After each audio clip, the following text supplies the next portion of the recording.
Halo semuanya, selamat datang di segmen analisa. Entah apa yang ada di pikiran Bupati Aceh Selatan ini bernama Mirwan MS yang justru malah memilih untuk berangkat umroh bersama istri dan juga anaknya, padahal wilayah Aceh Selatan itu termasuk yang mengalami bencana banjir bandang yang sangat parah. Bahkan dia pun beberapa hari setelah tertimpa musibah tersebut, dia itu menuliskan surat ya teman-teman ke Presiden yang intinya mengatakan ketidaksanggupannya pemerintahan dia untuk menangani banjir bandang kali ini agar diambil alih oleh nasional seperti itu. Tetapi udah tahu sebegitu parahnya, sudah tahu dia pun tidak sanggup, tapi kenapa malah justru di 2 Desember 2025 dia berangkat umroh. Padahal kalau kita cek banjir itu mulai terjadi masuk melanda 24 November 2025. Bahkan juga dari Gubernur Acehnya, Muzakir Manaf alias Mualim, sudah menunjukkan surat yang menolak atau tidak memberikan izin atas keberangkatan tersebut. Tapi dia tetap aja nyelonong baik begitu. Bahkan salah satu statement yang disampaikan dari Presiden Prabowo pada saat lagi rapat untuk membantu Aceh ataupun juga wilayah Sumatera lainnya dengan jajarannya mengatakan begini, copot sajalah gitu, karena kan memang sudah dicopot kalau dari ketua partai Gerindra ya di ya di Kabupaten Aceh Selatan tersebut. Tapi apakah ini akan segera dicopot juga sebagai Bupati Aceh Selatan ini? Menurut aku ini akan segera terjadi kenyataan karena ada statement dari Prabowo seperti ini. Coba kita simak apa yang disampaikan oleh Pak Prabowo, teman-teman. Kalau yang mau lari, lari aja, nggak apa-apa ya. Coba, kan tapi bisa ya di prosesnya di bisa ya. Itu kalau tentara itu namanya desertir, ya kan? Dalam keadaan bahaya meninggalkan anak buah. Aduh, itu nggak bisa. Dalam keadaan bahaya malah meninggalkan anak buah. Katanya sih tanggal 6 Desember ini sudah pulang, tapi kok aku lihat ada panggilan, karena kan ada panggilan dari Kepala Pusat Penerangan Kapuspen Kemendagri pada hari Senin ini, tapi kan tidak bisa hadir, alasannya baru sampai di Aceh, katanya nanti dari Aceh menuju ke Jakarta, apakah ke Kapuspen Kemendagrinya. Nah ini kayaknya bakal ada kayak drama politik baru. Kita tahu ya untuk menurunkan seorang kepala daerah itu kan sangat tidak mudah. Bahkan dulu pernah ada tuh demo di salah satu kabupaten di Pulau Jawa pun juga menuntut seorang bupati diturunkan, tapi kan akhirnya tidak terjadi. Tapi apakah ini nanti bisa menurunkan jabatannya Mirwan MS sebagai Bupati Aceh Selatan? Menurut aku ini bakal bisa kena. Karena ada beberapa ya, salah satu poinnya adalah nanti dari anggota DPRD juga melakukan pansus, voting apakah setuju diturunkan atau tidak. Ya, menurut aku sama sekali nggak layak ya. Tapi kita coba cek dulu kronologi dari kedua belah pihak. Dari timnya Pak Bupati, Pak Mirwan, yang memberikan alibi kenapa dia tetap berangkat di tanggal 2 Desember 2025. Jadi begini ya, menurut Bupati Aceh Selatan ini. Jadi 24 November kan itu banjir dan longsor yang melanda Aceh Selatan. Ini ada 11 kecamatan di sana. Dan 27 November 2025, ini Mirwan MS itu menandatangani surat ketidaksanggupan menangani banjir dan longsor. Gila, baru 3 hari loh udah langsung give up. Tapi setelah give up, kayaknya aku lihat di sini, dia kenapa buru-buru langsung give up seperti itu. Kayaknya memang lagi sibuk persiapan buat berangkat umroh. Karena mikirnya, kalau saya nanti nih ada ngide melakukan strategi A, B, C, dan D, itu kan butuh pengawasan, butuh kehadiran saya juga. Waduh, gimana nih 2 Desember nanti, tiket sudah dibeli dan sebagainya. Umroh itu teman-teman, itu bukanlah kewajiban umat Islam ya. Karena umroh itu sifatnya adalah sunnah, itu pun haji aja, itu pun tidak wajib, wajib bagi yang mampu. Tapi kalau kita nggak punya uang, kita nggak mampu secara fisik, atau kondisi yang nggak masalah, umroh pun juga sama. Itu adalah ibadah sunnah sebenarnya, kewajibannya sebagai seorang kepala daerah, ngeliat itu ya, rakyatnya lagi menderita seperti itu Pak, nggak bisa makan. Di Arab kan seneng lah. Di Arab itu umroh teman-teman, itu ya memang ibadah, tapi juga banyak jalan-jalannya, menikmati restoran-restoran, makanannya, minumannya, ada ibadah juga begitu. Jadi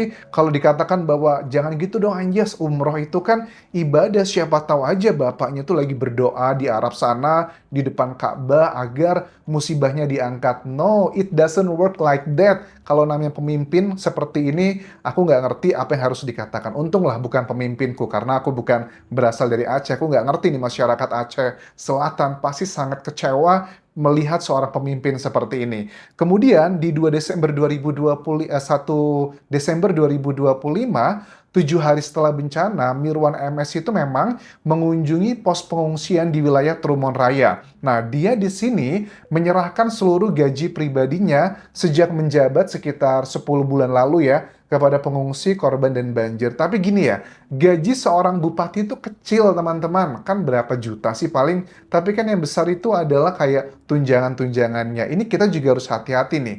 Yang diserahkan gajinya doang, apa tunjangan-tunjangannya doang. Kalau sebagai seorang bupati itu per bulan bisa ratusan juta menurut aku, tapi gajinya paling beberapa juta rupiah doang. Kalau yang diberikan cuman yang gajinya doang, ya elah, ya wajar lah. Belum lagi dengan yang lain-lain. Mungkin ya dugaannya ada seseran-seseran yang lain. You know lah what I mean. Jadi memang setelah menyerahkan gajinya tersebut kepada pengungsi korban banjir, dia kayak ngerasa ya udahlah kan saya sudah ada tanggung jawab nih kepada masyarakat. Bahkan dia juga mengatakan lewat pemerintah kabupatennya, sebelum kami itu adalah dari bupati dan juga istri serta anaknya berangkat, mereka itu sudah mengkoordinasikan dan menyiapkan sedemikian rupa untuk bantuan kepada masyarakat tidak meninggalkan begitu aja. I don't think so. Ini sangat konyol. Ini mirip banget kejadian waktu di Thailand, teman-teman. Waktu kasus COVID, kita, masyarakat di Thailand itu sangat kecewa sama raja saat itu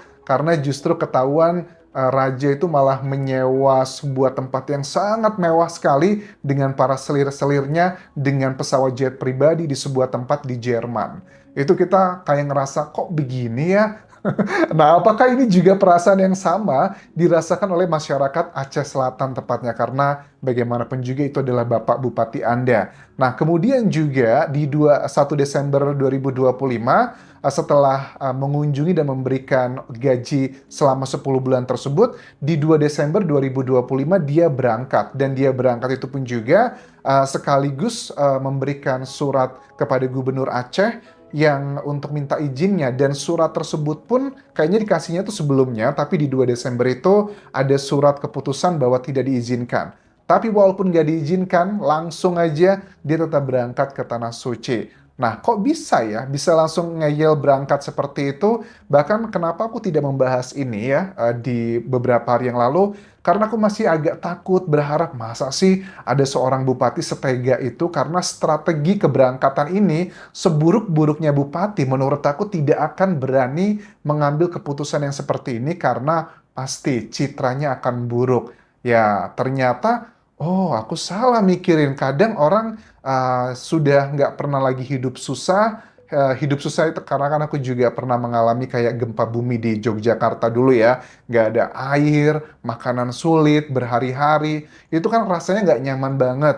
Mungkin karena mereka sudah terbiasa hidup enak, sejahtera, mengalami hal-hal simple daily itu ngerasa bahwa waduh udah nggak kuat lagi ya. Jadi nggak heran sih ada konsekuensi yang diambil sekarang. Ya Presiden Prabowo sih minta ke Mendagrinya Pak Tito Karnavian ya untuk coba dicopot itu bisa atau enggak. Karena kayaknya Pak Prabowo ini nggak seneng gitu kalau cuma dicopot sebagai ketua partai Gerindra di kabupatennya, harus juga dicopot dari jabatannya sebagai bupati. Dan kalau memang dicopot nanti artinya wakil bupatinya akan naik. Apakah ini mungkin? Mungkin banget ada aturan yang bisa melengsarkan seorang bupati, salah satunya adalah dengan pansus nanti akan melihat apakah layak atau tidak. Aceh Selatan, aku lihat di sini teman-teman, kondisinya memang termasuk yang cukup parah. Ini kan perbatasan dengan wilayah Medan ya, Sumatera Utara ya. Makanya banyak sekali masyarakat yang kesulitan mengantarkan berbagai macam bantuan